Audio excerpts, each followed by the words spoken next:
On September 13th, 1862, Corporal Barton Mitchell found 3 cigars in a Maryland field. It may have seemed minor, but it set in motion a chain of events that may have ultimately led to a Union victory in the Civil War. Those of you who studied the Civil War probably remember the Emancipation Proclamation. This executive order, issued by President Lincoln on September 22, 1863, freed slaves in states that were in rebellion. In doing so, the entire war changed. This was not only a war over states' rights, but over the value of life and freedom. That proclamation changed the war. Hugely important was that it kept Britain and France from recognizing the South. No treaties had been signed between the nations, and no diplomats had been exchanged. England, in particular, objected to slavery and refused to recognize the South. The Emancipation Proclamation further cemented English and French support for the United States, as Lincoln knew it would. However, what was extremely important to the proclamation was its timing.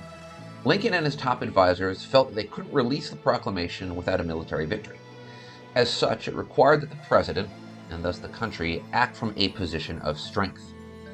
Lincoln's Secretary of State, William Seward, specifically issued this advice in order to prevent the Union from appearing as if it was issuing, quote, the last shriek of retreat. A military victory was needed before the proclamation could be released. And that leads us to Antietam. The battle was one of the largest and deadliest of the entire Civil War. It took place on September 17, 1862, when the Army of the United States, led by General George McClellan, fought the Confederate Army of North Virginia, commanded by Robert E. Lee. Both sides suffered massive casualties, but it was an unquestioned strategic victory for the Union. Lee was forced to retreat from Maryland and lost a fourth of his army. What is less known about this battle is that it probably couldn't have been won if not for 3 lost cigars. On September 13, 1862, just 5 days before the Battle of Antietam, 9 days before the release of the Emancipation Proclamation, the 27th Indiana was resting outside of Frederick, Maryland, a place that the Confederate Army had made camp just a few days prior. Sergeant John Bloss and Corporal Barton Mitchell were resting. Mitchell was drinking a cup of coffee when his eye caught something on the ground. 3 cigars. Wrapping those cigars was a piece of paper. That piece of paper contained an astonishing piece of information. It was labeled Special Order 191, Headquarters, Army of Northern Virginia. It was Lee's battle plans. Recognizing the document for what it was, Bloss and Mitchell got the orders into the hands of General McClellan. The plans revealed that Lee's army was split into 5 parts over 30 miles. This gave McClellan plenty of time to attack. McClellan, as he was wont to do, was very slow. It took him 18 hours to react, and Lee was able to send troops to stop McClellan's advance. Had McClellan moved even faster, the battle could have been over before it started. McClellan was said to be fearful that the map was a ruse, or that he would underestimate Lee's strength. However, the damage had been done, and the discovery of the plans is believed to have helped the Union win the battle. 5 days after Antietam, the Emancipation Proclamation was issued. Let's put everything else aside for a moment. Let's forget about the evils of slavery or the way the proclamation shifted public opinion in the United States. The Emancipation Proclamation had a massive impact on England and France, which in turn would have a massive impact on the war. Both of these nations had abolished slavery decades ago. Both vehemently opposed the practice. And both were starting to consider recognizing the Confederacy, particularly as a result of the South's battlefield success, until Antietam. The Emancipation Proclamation ended that Southern dream.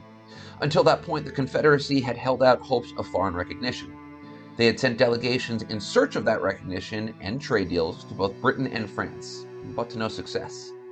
England in particular was wary of the potential for war with the United States. However, both England and France wanted to resume the economic benefits of trade with the South, and specifically to resume the lucrative cotton trade. England had started to consider recognizing the South after the South won the Second Battle of Bull Run. That ended after Antietam. The Emancipation Proclamation explicitly tied the war to the end of slavery. Politicians in England, France, and Italy praised the proclamation and Lincoln. Newspaper editorials spoke in favor of the United States' moral crusade, and public opinion swung against any sort of Southern recognition. This recognition was of critical importance. What would have happened if England and France had recognized the Confederate States of America? It would have opened the door to trade deals, to the purchase of ammunition and raw materials. It could have resulted in increased diplomatic and economic pressure on the United States to end the war and recognize the South. It could have even led to naval blockades and massive economic damage to the United States. It could have swung the war.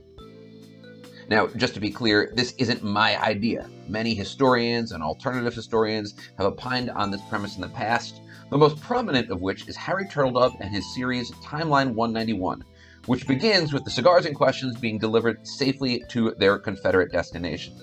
That being said, this is a fascinating premise. History changes on a dime, and it is often the smallest of actions that have the largest of consequences. In this particular instance, history could have been very, very different if not for 3 lost cigars. And that is all for this episode of Almost Something.